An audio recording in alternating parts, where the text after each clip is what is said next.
हमारी प्रार्थना मान लीजिए 24 घंटे होते हैं, आप 1 घड़ी 24 मिनट हमें प्रभु को दे। आप 1 महीने सत्संग सुन रहे, आपका मन विषयों का त्याग करता चला जा रहा है, प्रभाव पड़ रहा। ये विश्वसनीय नहीं है, बात समझ लेना। जहां कुसंग हुआ तहां ऐसे करेगा हाथी का स्नान जैसा। अरे बहुत, एक बार गिरे गया, वो वही ले जाएगा। पूरे जीवन सतमार्ग का सावधानी पूर्वक अनुसरण, तब जाके द्वंद्वातीत स्थिति आती है, माया पर विजय प्राप्त करता है। ये जो क्षोभ होता है, किसी भी कोई बोल दिया, कटु बोल दिया, निंदा कर दी, उपहास कर दिया, हृदय में दुख पहुंचा, ये साधना की बहुत बड़ी कमजोर स्थिति है। एक बार एक महापुरुष गंगा के उनके पास, तो उन्होंने कहा कि भेष रंगा के, सीधे साधे गांव की भाषा, भेष रंगा के व्यवस्था की चक्कर में अगर पड़ेगा साधु, बुजुर्ग महापुरुष थे, तो फिर साधुता ही क्या हुई। जब हमारा कोई अपमान करे, कोई गाली दे, कोई निंदा करे, हमारे हृदय में उसका फर्क ना पड़े। जैसे हम नाटक में देखते हैं, तो देख रहे हैं लेकिन पता है झूठा है, असत्य है। ऐसे ही ये नहीं कि भान नहीं हो रहा, भान हो रहा है कि गाली दे रहा है, ये अपमान का, पर उसका अस्तित्व तो नहीं है, वो असत्य वार्ता है, उसकी कोई सत्ता नहीं। जिसकी सत्ता नहीं, उसको जब हम सत्ता देते हैं तो हमारा हृदय दुखी हो जाता है। कह रहे क्षुभितात्मा समस्त निरपेक्षा, इसलिए इन समस्त द्वंद्वों से निरपेक्ष होना है। कैसे? बोले इसी मृत्यु लोक में बहुत सुंदर करुणा करके प्रभु ने उपाय रखा है। क्या?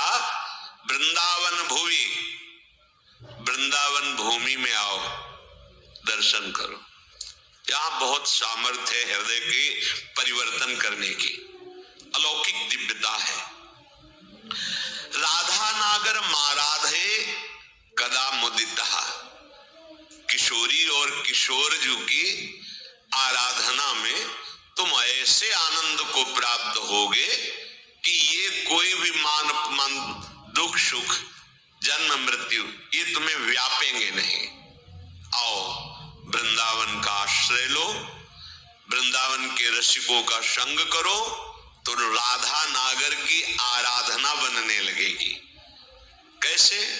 शरीरम श्री वृंदावन भुवि सदा स्थापय, मनः सदा पार्श्वे वृंदावन रसिकयोर न्यस्य भजने, वचस्तत् केलीना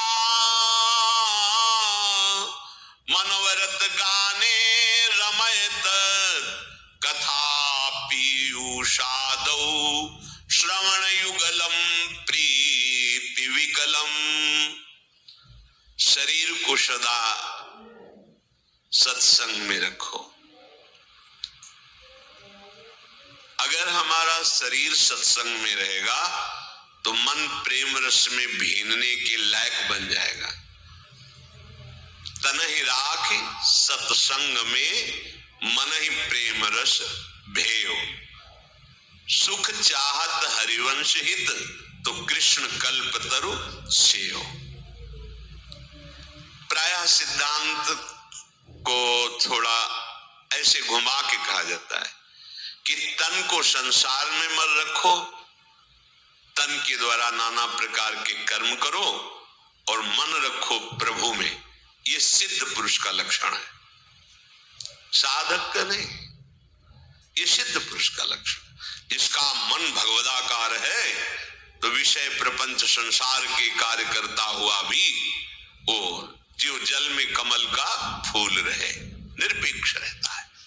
पर साधक नवीन मार्ग का पथिक, सत्संग की आवश्यकता है।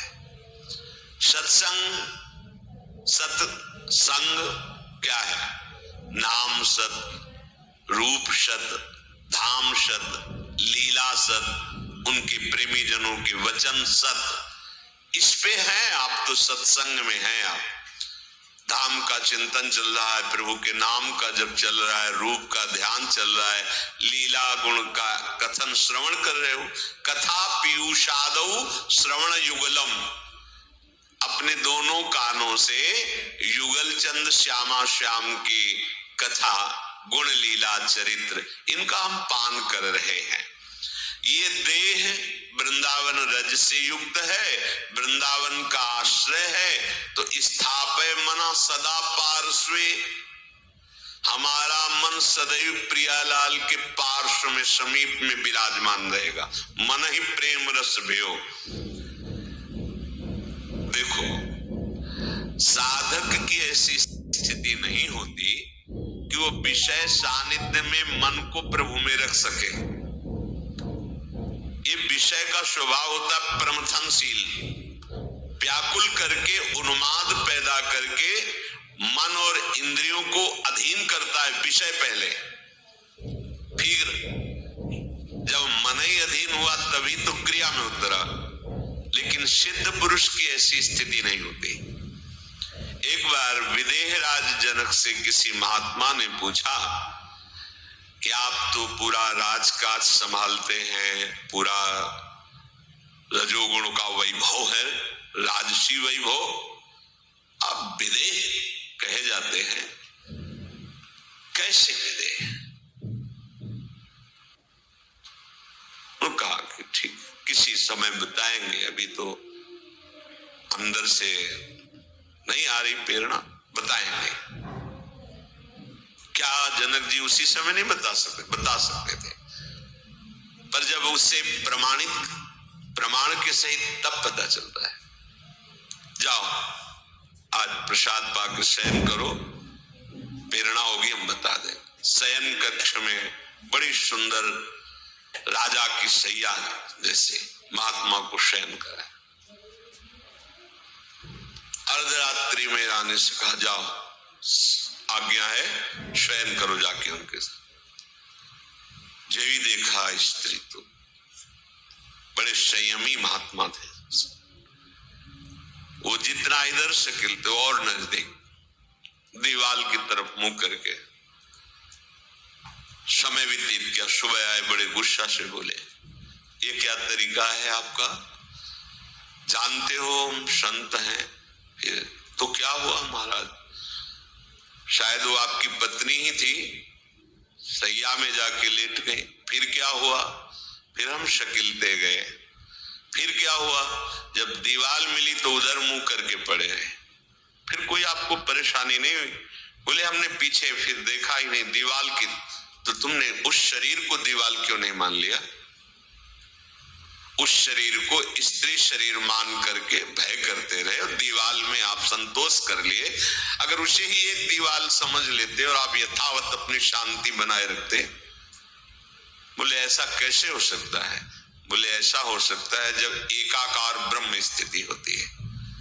एक दिन वो आए तो देखा संतों के लिए वहां कोई रोक टोक नहीं थी। जनक जी अपने निज महल में शयन कर रहे थे, उन्मनी अवस्था थी। एक हाथ स्त्री के वक्षा स्थल पर और एक पैर हिलक गया था, तो नीचे सर्दी का समय था, अंगीठी उसके ताप में वो जल रहा था। दौड़ के गए, चरण हटाया, कहा महाराज वास्तविक उनको होश नहीं था। ना स्त्री के वक्षा स्थल के स्पर्श का सुख था और ना अग्नि के ताप का भान था। ब्रह्माकार वृत्ति। इस सिद्ध पुरुषों का सहज स्वाभाविक स्थिति होती, मन का प्रभाव होता है कि वो अपने आराध्य में अब वो विषयान ग्रहणंतु मुंचन्तु वा, वो तुम्हें दिखाई दे रहे हैं विषय सेवन करते हुए या प्रपंची लोगों के बीच में उनकी एक रस स्थिति रहती है। पर साधक को, उपासक को मन को प्रभु में स्थापित करना है, क्योंकि विषयों में तो इससे सावधान होकर सत्संग करना है। केवल वार्ता ही सत्संग नहीं कहलाती, इसका मनन करके आचरण में उतारना। सत हरि नाम है, सत हरि धाम है, सत हरि रूप है, सत हरि लीला है, सत हरि भजन करने वाले भगवत प्रेमी महात्मा जन हैं, इनका चिंतन सतत रहना, ये सत्संग है। तो सतत तभी रह सकता है जब तन ही राख सत्संग में, तन को